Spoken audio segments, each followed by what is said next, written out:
Hello friends, আসসালামু আলাইকুম। সবাই কেমন আছেন? আশা করি সবাই অনেক ভালো আছেন। তো আজকে আমি আসলাম রাজকুমার সিনেমা নিয়ে কিছু বলার জন্য।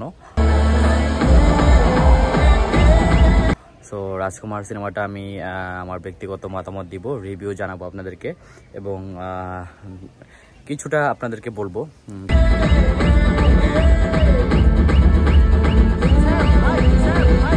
কেমন হয়েছে মুভিটা সম্পূর্ণ বলা যাবে না। তো রাজকুমার সিনেমাটা যে সেটা হচ্ছে যে আমি হলে গিয়ে দেখে এসেছি।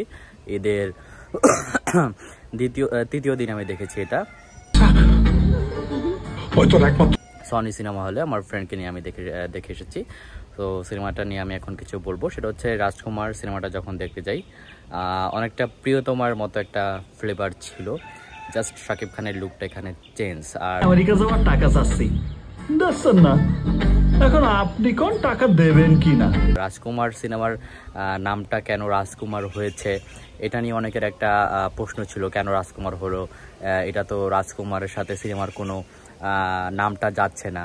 দিলে লোক বাঁকা করবো, না দিলে সোজাই থাকবি, উঠলে উঠবে না। তো আমি বলবো যে এটা নামটাও একটা টুইস্ট, ঠিক আছে। রাজকুমার এটা আপনারা দ্বিতীয় অংশে বিরতির পর দেখলে বুঝবেন।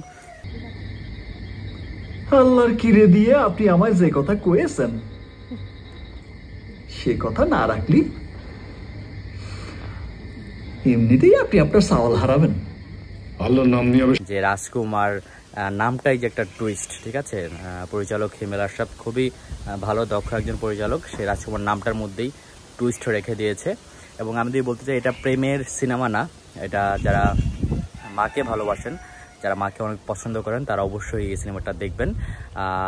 মাকে নিয়েই আমার মনে হয় এই সিনেমাটা প্রায় 50% 60%ই মাকে নিয়ে। এই না বিল রাখেন আর ওনারে যাইতে দেন। আপনি আমারে নিয়ে আপনার ভাবতে হবে না, দেয়ার মালিক ওই আল্লাহ। আর প্রেম বলতে হালকা জোর করে একটু প্রেম ঢুকিয়ে দেওয়া হয়েছে। আর সবচেয়ে বেশি যে ফিলের যে বিষয়গুলো বলবো, এখানে বাংলাদেশের কোনো নায়িকা থাকলে বা কলকাতার কোনো নায়িকা থাকলে দর্শক ফিল পেত, ঠিক আছে। যেহেতু একটা আমেরিকান একটা মেয়ে নিয়ে। আমি কিন্তু ছোটবেলার থেকে ফুটবলে ইটালির দল করতাম আর ক্রিকেটে অস্ট্রেলিয়া। এইসব শ্রীলঙ্কা আফ্রিকা আমাকে টানতো না ভাই। কি ভাগ্য দেখেন।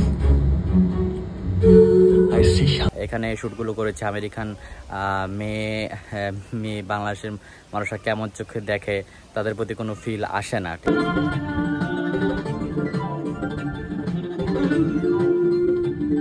ঠিক আছে, তাদেরকে অন্যরকম ভিডিও দেখে অভ্যস্ত সবাই, তো তাদের প্রতি ওরকম ফিলটা কাজ করে না বা ফিল আসে না। তো বাংলাদেশে কোনো একটা নায়িকা বা দীপিকা পালকে যদি সিনেমা নেওয়া যেত, আমি মনে করি আরও সিনেমাটা হিট হওয়ার ক্ষেত্রে আরও কাজে লাগতো। তো সিনেমার শুরুতে আমরা দেখতে পাই দুইজন ক্যারেক্টার কেমন কমেডি করতেছিল। তো এটা খুবই ভালো লেগেছে, কারণ ওই টাইমটা কমেডি দিয়েছে এই কারণেই, নায়কের এন্ট্রি ঘটাই নেই। টানা 5 থেকে 10 মিনিটের মতো তারা কমেডি করেছে। তারা গাছে উঠেছে একজনের গার্লফ্রেন্ডকে ইমপ্রেস করার জন্য, একজনকে তার প্রেম করার জন্য আর কি একজন গাছে উঠেছে। তো আমি বলতে চাই যে এটা যদি তার একটা যারা কমেডি পার্ট করেছে তারও যদি একটা গার্লফ্রেন্ড থাকতো বা তার যদি প্রেমের কিছু সিন থাকতো পরবর্তীতে আরও ভালো হতো। বাট তারা মুখে মুখে একজনকে ভালোবাসে এবং তার মন জয় করার জন্য তার গাছে ওঠে। তো শাকিব খানের এন্ট্রি যখন হয়, এন্ট্রিটা খুবই অসাধারণ ছিল, ঠিক আছে। শাকিব খান যখন আসে, গ্রামের সবাই মানুষ শুটিং দেখতেছিল, বাট সব মানুষকে মানে সাপের অ্যাটাক থেকে তার ফতো বাইকে বাঁচানোর জন্য শাকিব খান এসেছিল এবং তার এন্ট্রিটা জাস্ট অসাধারণ ছিল। শাকিব খান যখন আসে, এন্ট্রিটা জাস্ট ওয়াও। তার ড্রেস আপগুলো অনেক সুন্দর ছিল, দেখার মতো ছিল এবং তার ফতো বাইকে সেই বিপদের হাত থেকে বাঁচায়। তো তারপর সে বাঁচানো অবস্থায় তার বাবার সাথে ডিল করে যে আমি আমেরিকা যেতে হবে এবং যে টাকাগুলো লাগবে তার বাবা যেন সেই টাকাগুলো দেয়। তো এটা খুবই ইন্টারেস্টিং ছিল, ফানি একটা মোমেন্ট ছিল। ফান দিয়ে শুরু করে, মজা দিয়ে শুরু করে সিনেমার গল্পটা। তো পরবর্তীতে দেখা যায় শাকিব খান আমেরিকা যাওয়ার জন্য খুব পাগল থাকে একদম। আর যে গানগুলো নিয়ে একটু বলতে চাই, যে গানগুলো প্রত্যেকটা গান সিনেমার সাথে যায়, ঠিক আছে। তাই গানগুলো দেওয়া হয়েছে, তাই গানগুলো দিয়েছে। রাজকুমার সিনেমার সাথে গানগুলো যায়। প্রথম যে শাকিব খানের যে জোকার ড্রেস নিয়ে অনেক কথা উঠছিল, বাট তখন শাকিব খানের ক্যারেক্টার এরকমই ছিল, বেকার জোকারের ক্যারেক্টারটাই ড্রেসগুলাই তাকে মানানসই হয়েছিল আর কি। তো এই জন্যই পরিচালক জোকার ড্রেস পরিয়েছে। সো এটা সিনেমা দেখলে আপনাদের ভালো লাগবে, গানগুলো যায় আর কি, ড্রেস আপগুলোও যায়। সো পরবর্তীতে দেখা যায় শাকিব খান তার বাবার কাছ থেকে টাকা চায় বা আমেরিকা যাওয়ার জন্য খুব পাগল থাকে, সে অনেক অনেক ঘোরাফেরা করে আমেরিকা যাওয়ার জন্য, অনেকের কাছে ধরে। সো একটা পর্যায়ে মনে হচ্ছে শাকিব খান আমেরিকা যেতে পারবে না, তার নাকে মেনে দিবে দিবে। সো পরবর্তীতে মেন নায়িকা যে তাকে বিয়ে করে হলেও আমেরিকাতে যাবে এই একটা অফার পায় শাকিব খান। মেন নায়িকার নামটা আমি জানি না, নাম মনে নেই, আমি হলে সিনেমা দেখছি তবু নাম মনে নেই।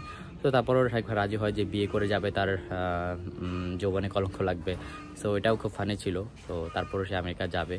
তো তারপরও সে বিদেশি মেয়েটাকে বিয়ে করে, আমেরিকার মেয়েটাকে বিয়ে করে, দেন সে আমেরিকা যায়। আমেরিকা যাওয়ার উদ্দেশ্য কি সেটা প্রথম অর্ধে কেউ বুঝতে পারে না, কেউ জানতে পারে না যে কেন আমেরিকা যাওয়ার জন্য এত পাগল। সবাই তো ভাবে আমেরিকায় যে প্রেম প্রীতি করবে বা কিছু করবে এই সেই। সো সে আমেরিকা অবশেষে যায়। সো গল্পের ইন্টারেস্টিং ফানি ছিল প্রথম পার্টটা, অনেক ইন্টারেস্টিং ছিল, ফানি ছিল আমেরিকা কেন যাচ্ছে। এবং তারপর যখন ওই আমেরিকা যাওয়ার পর যখন কেন যাচ্ছে আমেরিকা, যখন মানুষ জানতে পারে যে সে তার খুব ইন্টারেস্টিং। এটা যারা সিনেমা দেখবেন তারা বুঝবেন যে কেন সে আমেরিকা যাচ্ছে।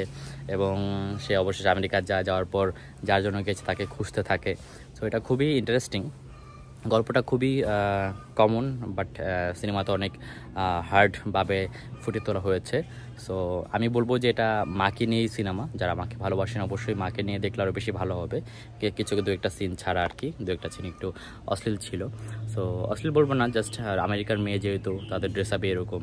সো আমি রাজকুমার সিনেমাটা যখন হলে যেয়ে দেখি ভালো লাগছিলো, ফিল লাগছিলো, এবং সবার অভিনয় সুন্দর ছিল। শাকিব খানের সাথে যে বিদেশি যে থাকে, বিদেশে যে থাকে, তার অভিনয়টা অনেক ভালো ছিল। বাংলাদেশের দালালের অভিনয় অনেক ভালো ছিল। এবং সবচেয়ে ইন্টারেস্টিং বিষয় হচ্ছে শাকিব খানের মা পার্ট করেছে মাহি।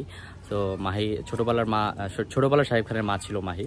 সো বড় হওয়ার পর আমি মনে করি যখন লাস্ট সিনটা হয় ইমোশনটা কাজে লাগেনি, দর্শকদের ইমোশনটা লাগে নাই। যেরকম আমাজন সিনেমায় সবার ইমোশন কাজে লেগেছে, আম্মাজান অনেক সুপার ডুপার হিট হয়েছিল। সেখানে যদি একটা বয়স্ক কোনো মহিলা মা থাকতো শাকিব খানের, আর মার একটা গান আছে, আমি মনে করি সিনেমার বেস্ট একটা গান ওই মার সংটা।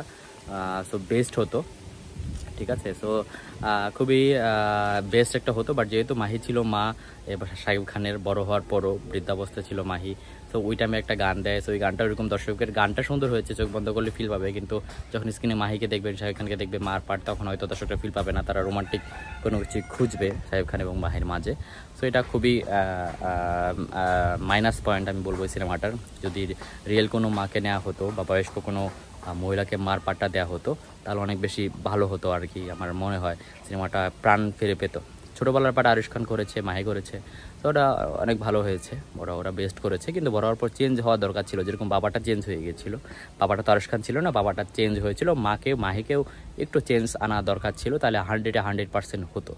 আর সিনেমাটা যেরকম আগের দিনে সিনেমা শক্তিমান ভিলেন থাকতো, এখানে কোনো আহামরি শক্তিমান ভিলেন নাই, জোর করে ভিলেনকে ঢুকিয়ে দেওয়া হয়েছে। গল্পটা মাকে নিয়েই, শাকিব খান তার মার জন্য অনেক পাগল, অনেক ক্রেজি থাকে। একটা পর্যায়ে সে বুঝতে পারে, সে ভাবে যে মা কেন আমেরিকা চলে গেল, তার মা কেন গেল আমেরিকা। সেইগুলো ভাবতে সে ভাবে তার মা হয়তো প্রেম করে চলে আসছে কিনা এসে। কিন্তু মাঝে কেন গিয়েছে সেটা একটা টুইস্ট, সেটা যারা সিনেমা দেখবেন তারা বুঝতে পারবেন যে কেন শাকিব খানের মা আমেরিকা চলে গিয়েছিল ছোট রেখে। সো খুবই ইন্টারেস্টিং। তো গল্পটা যারা হলে যে না দেখবেন তারা বুঝতে পারবেন না। আমি বলবো বাংলা সিনেমাকে এগিয়ে নেওয়ার জন্য অবশ্যই হলে গিয়ে রাজকুমার সিনেমাটা দেখা উচিত। এবং আশেপাশে আরও বেশ কয়েকটি সিনেমা রিলিজ হয়েছে, 13টার মতো সিনেমা, ওইগুলোও দেখা উচিত। আমি জাস্ট আজকে এবার রাজকুমার দেখেছিলাম, ব্যস্ততার কারণে অন্য সিনেমাগুলো দেখা হয়নি। বাট ইনশাল্লাহ ঢাকা যাওয়ার পর দেখার চেষ্টা করব সবগুলো সিনেমা। সো এটাই বলবো, আমার পার্সোনাল মতামত। গানগুলো অনেক সুন্দর ছিল। আর সবচেয়ে সিনেমার বেস্ট গান হচ্ছে লাস্ট পার্টে যে গানগুলো অলরেডি ফেসবুকে ভাইরাল হয়ে গেছে, সিনগুলো গানটা অলরেডি ভাইরাল হয়ে গেছে ফেসবুকে। সো আশা করি যে মেন গানটা খুব তাড়াতাড়ি যেন দিয়ে দেয়, সো দর্শকের আরও আগ্রহ বেড়ে যাবে হলে যাওয়ার জন্য। চাই না মেন গানটা কবে রিলিজ করবে।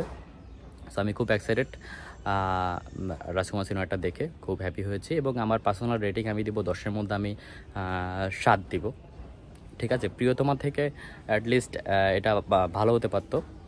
বাট প্রিয়তমার চেয়ে আমি মনে করবো এটা পিছিয়ে আছে, প্রিয়তমা এগিয়ে আছে, এটা পিছিয়ে আছে। সো আরও গল্পটা একটু হার্ট টাচিং হতো যদি রিয়েল মা থাকতো। এটার জন্য মাটা মাহি শাকিব খানের মা, এবং সেখানে একটা মার গান, সেটা কোনো মতেই যাচ্ছে না। এবং সবচেয়ে সুন্দর গানটি হচ্ছে মাকে নিয়ে, ঠিক আছে। আমি যদি বলি এই সিনেমার সেরা গান কোনটা, আমি বলবো মাকে নিয়ে যে গানটা হয়েছে। এটা এখন ইউটিউবে রিলিজ হয় নাই, আশা করি ইউটিউবে খুব শীঘ্রই রিলিজ হয়ে পড়বে সেই গানটা। তো এটাই আর কি আমার পার্সোনাল মতামত। আমি কিছু কিছু ক্লিপ দিয়েছি, হয়তো আপনারা দেখেছেন। সনি হলে গিয়েছিলাম, আমার ফ্রেন্ড তাকে নিয়ে গিয়েছিলাম। সো আজকের মতো এই পর্যন্তই। দেখা হচ্ছে নেক্সট ভিডিওতে। সবাই ভালো থাকবেন। আল্লাহ হাফেজ, tata. Subscribe Munna films, tata.